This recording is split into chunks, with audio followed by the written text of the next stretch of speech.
only a single male is born into the Gerudo tribe every 100 years. And as their customs demand, this child shall be raised as their leader. A leader's duty is to be strong. The Gerudo are bandits and thieves. They raid other human tribes, not only for food and resources, which are scarce in the desert, but also for mates. The strong take from the weak. That was the way the boy was taught, the way the boy is destined to lead his tribe. But as it will turn out, the boy is even more than just a warrior from the desert. Ganondorf is the main antagonist of the video game series The Legend of Zelda, a series that is among the best-selling and most beloved video game franchises in the whole world.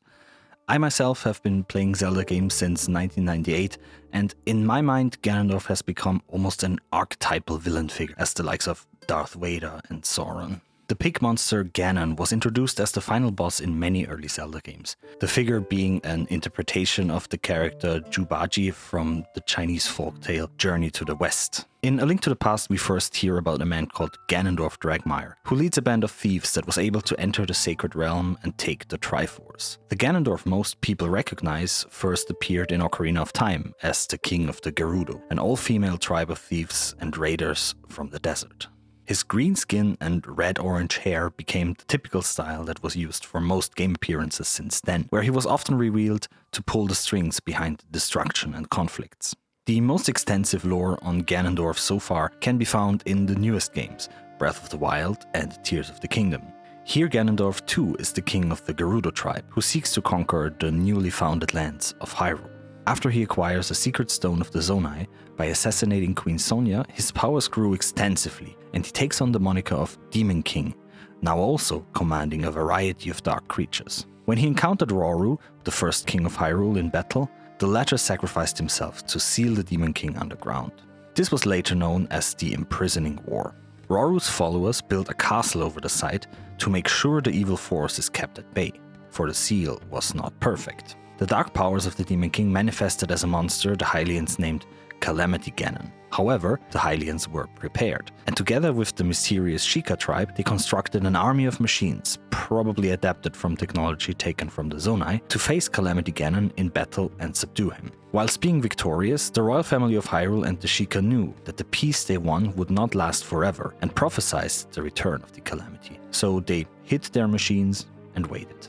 The next time the Calamity appears, it was not so easily defeated. It took over the machines of the Hylians and was able to destroy most of the once great kingdom before being contained to the castle by the sacred power of the Hylian princess.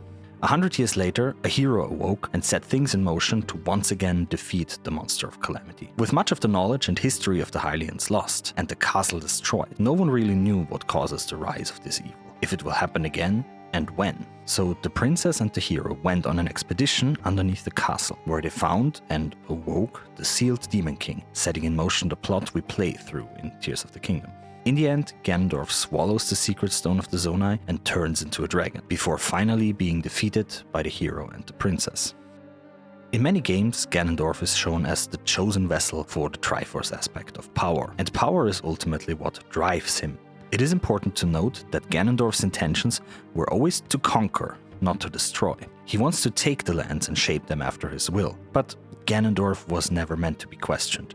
There was no need to explain his backstory or his motivation, for his role was to be the quintessential evil in the series. But the more games we get, the more stories we hear. We also get information and insights into his character, and characters are never truly black or truly white.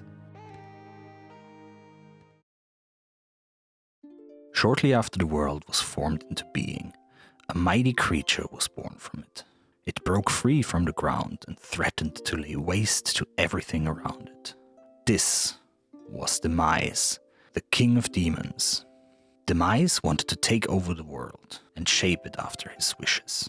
To do that, he needed one thing, the Triforce. The Triforce was a sacred artifact left by the deities who created this world after the deed was done and they left. The Triforce was more or less a safeguarding mechanism, a backdoor in the system of the world, so that in case it has to adapt, there are the means to change it. It enables anyone who uses its power to change the world to their desires. The protector of this sacred power was Hylia, the goddess of light, the only being powerful enough to confront Demise. The outcome of their confrontation was everything but clear, but in the end, the goddess and her allies were able to defeat Demise and seal him back into the ground. Demise, however, was not killed, only captured, and it was only a matter of time until the seal would weaken and the Demon King would attempt to return. So Hylia set in motion a plan to subdue the evil creature once and for all. She had to use the Triforce, but as a goddess, she was not able to access its powers. Therefore, she put her power into a sacred weapon, assigned guardians over the world, and set things into motion to be reborn as a human.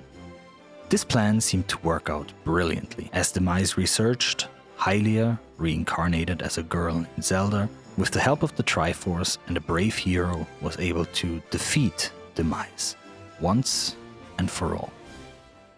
Or was she? For Demise had one last trick up his sleeve.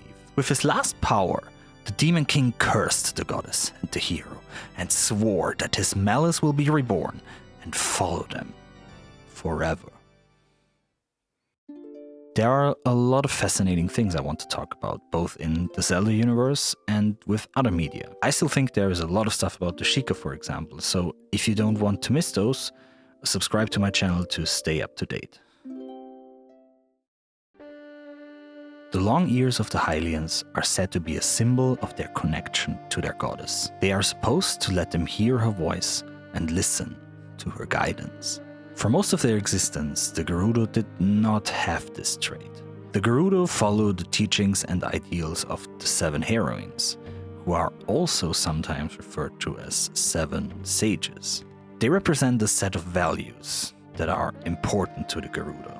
While life in the desert is hard, there are not many resources, the weather is either breakingly hot or bone-shattering cold. The desert also made the Gerudo the fiercest warriors in the realm.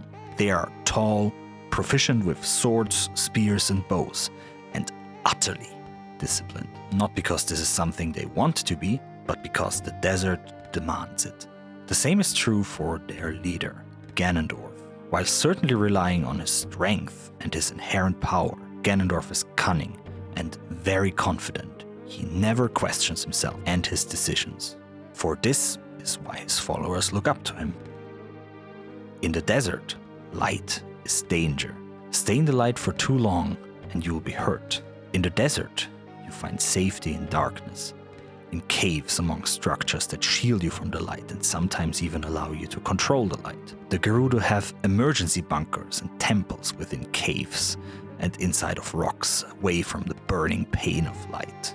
For many of them, it must have made sense that their leader shall be a symbol of this protection, this safety, this darkness. How disappointing. This world should be shrouded in darkness, not bathed in insufferable light. One idea that stuck with me when researching Ganondorf was the concept of grandiose delusions, or megalomania.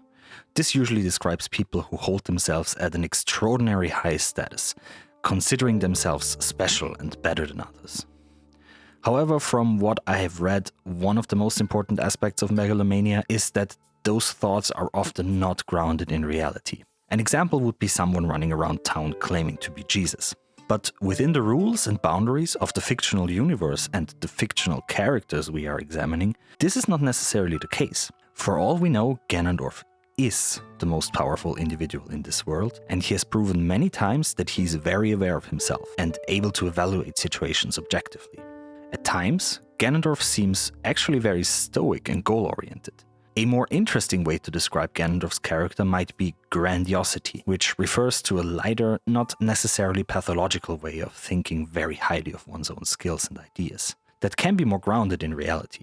In Psychoanalysis, Otto Kernberg and Heinz Kohut write about the grandiose self and describe it as a part of the development process that can become unhealthy, especially when children are raised in belief that they are overly special and better than others. This seems to be a better description of what I believe happened in the case of the leader of the Gerudo, the only male born into a tribe who is destined to become their king and who inherited the power of a god.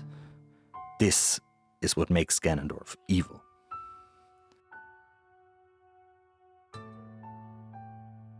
It can be hard to understand why others find solitude in something that you have for all your life experienced as harmful, and while you have the strength to oppose it, at least as annoying. Why should you only be content with protecting a handful of people when you have been blessed with the power in your possession? Isn't it your duty as a leader chosen by destiny to guide not just a handful of people, but everyone? Because as long as the danger is still out there, the job is not done, and the power to accomplish the change that is necessary is also still out there somewhere. Regardless, I will reshape this world as it was meant to be. I will crush any opposition. I will rule. That is what a king must do.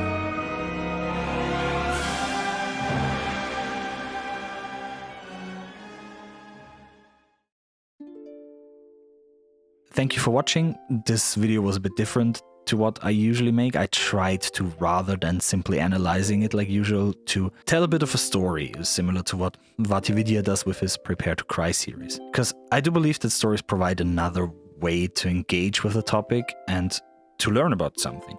And if you enjoyed this type of video, let me know, click the like button, so I might get more into stories like this. But as for now, thank you and bye-bye.